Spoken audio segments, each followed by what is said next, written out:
Hello, everyone. Thank you very much for watching today. Today is Thursday, the 27th. Hello, And I'm everyone. going Thank to you very talk much to for you watching. today about how to avoid awkward silences in conversations. Now, some of us, well, won't even just say me, are just have an innate ability or gift of gab of conversations. I think if you're one of those people, or if some people have told you that, or you just know people, the conversations just flow with them. You know, those very personable people. So one of the things that's hard to overcome as salespeople, as realtors, is making a connection with people, and helping them with build a relationship with you. And I'm going to give you some little secrets on how to build a quick rapport with people. So, have you ever walked away from a conversation with someone, go, that was a great conversation? And then I'm going to say, this is my opinion. So if you have two people that are having a conversation, and at the end of the conversation, they both, well, hopefully they both say, hey, wow, that was a great conversation. We went back and forth. It was a great conversation. Most people, like at least I believe, the person that really had the great conversation, or both of them, were the ones that got to speak and were listened to. You know, you rarely have a conversation with someone where they do all of the talking and you don't talk at all, going, that was a great conversation, because you didn't give back. It wasn't like a tennis match. You just heard them tell you stories. You might go, wow, that was a great, they told great stories. You know, I know lots of people, great, wonderful people, but sometimes I can't even get a word in. I'm not having a conversation. They're just telling me stories after story after story. And it's great. If I'm in the mood for that, I'm like, well, we really didn't have a conversation. We really just said, how's this? And for the next half hour, they told me a story. So, but that sometimes with people doesn't build rapport. So if you just talk about yourself all the time with people, of what you're doing and what's going on with you, and you're not asking questions to them, and kind of like tennis, like, what's this? What's that? What about you? What about you? When you make people feel like you want to know about them and ask questions about them, and you really make them feel like you want to know, and you listen, they're going to walk away going, that was a great conversation.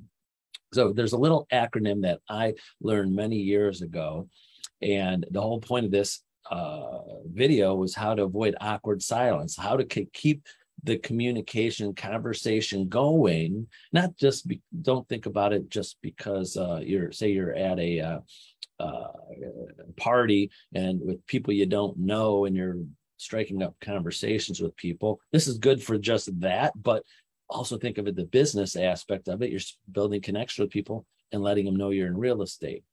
So a lot of agents, when I've been coaching them, I could just tell from our conversations that they're not really the best people with that gift of gab and the gift of having an easy conversation. So here's the acronym that I think about all the time. When those awkward silences start, when you don't know how to keep the conversation going. And as I think of the acronym FORD, FORD. So you're speaking with people and you don't know which way for the conversation to go. These are the questions that you could talk about, or the things you could talk about. One, for Ford, F, family. Secondly, O is occupation. R is for recreation. And D is for dreams. So any of my friends, relatives, people know me, they go, and they have conversations. They're like, Tony's doing it when he's having a conversation with me. But when I am having conversations with people, not all the time, because especially to my Century 21 Homestead agents, I wish I could, when doing a normal business day, I had the time to learn and everything about everybody, but I can't, you know. I just have to keep the conversations short to help exactly what you need. But when I'm in the mood to really want to know and have the time to know about people, I want to know about their family. I want to know what they do for a living. I want to know what they do for fun and recreation when they go on vacation or things that they do. And then what are their dreams, you know, especially, you know, what do you want to do when if you retire, or when the kids are out of the house, or what are your dreams, or what's your dream job or dream place?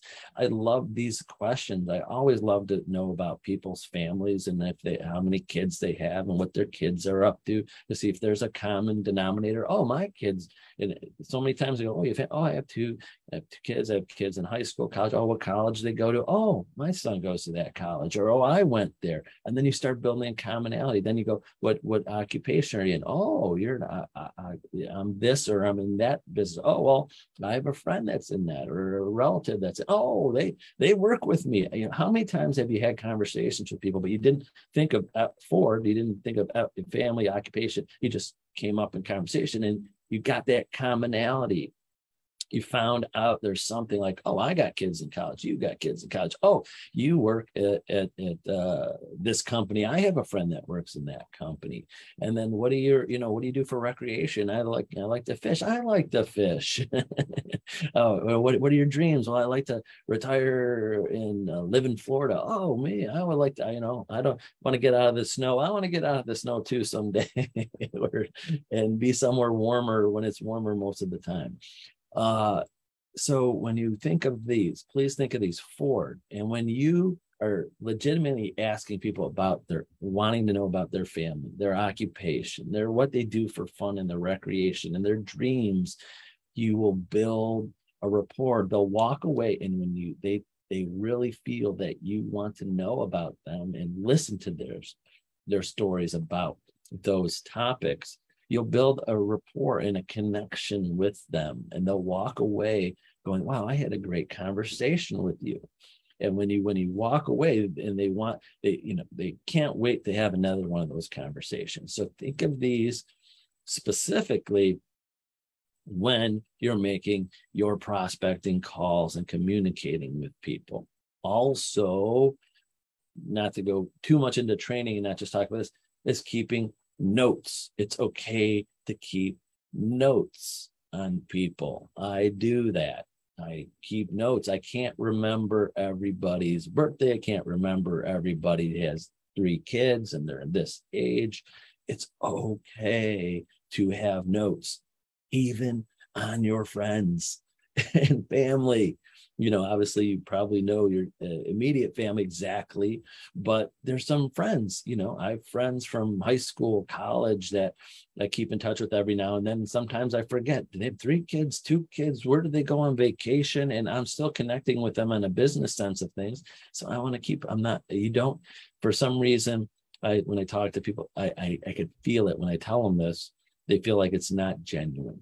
You're keeping notes. If it was me, and if I was someone that was some friend, relative, anytime I have someone in business that if they wrote notes about me and just wanted next time we talk, okay, how are your kids doing? I remember last time I talked to you 2 years ago, your son was doing this, or daughter was doing that.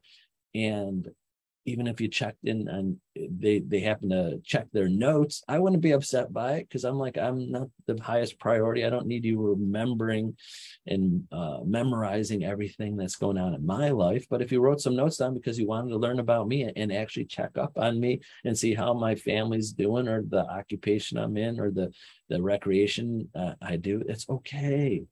You should have like a little, you throw that file folder down, kind of like, this is a bad comparison, but like you see in the cop shows, like, okay, here's your file. This is everything about your life. You've been in this much trouble, and went to this school, and you went to that. You like a whole dossier of who you are as a person. You got to do that in business to build rapport, so you know everything about the people you talk to, and you'll be able to build a connection with them. How good would that feel to someone that you talk to once a year, once every other year? I mean, you should call them more often, but you run in and go, hey, I remember you looked at your notes, you knew you were going to call them. 2 years ago, you told me your daughter was starting college over here. You told me that. I remember you mentioning that you loved a vacation and wherever. Have you been there this year? Or hey, I might want to go there someday, and I want to check and see what you thought of it and use you as a reference. So that's the point I'm making. I'm sorry I'm going long today, but think of Ford: family, occupation, recreation, dreams. When you're having conversations with people to build rapport, take those notes, put them down, follow up with people, let them know that you're really interested in getting to know them in those 4 areas of their life, and they will build a better connection and have less awkward silences during conversations. So that's it for today. Thank you very much for watching on this Thursday, and we'll see you tomorrow, Friday. Bye-bye.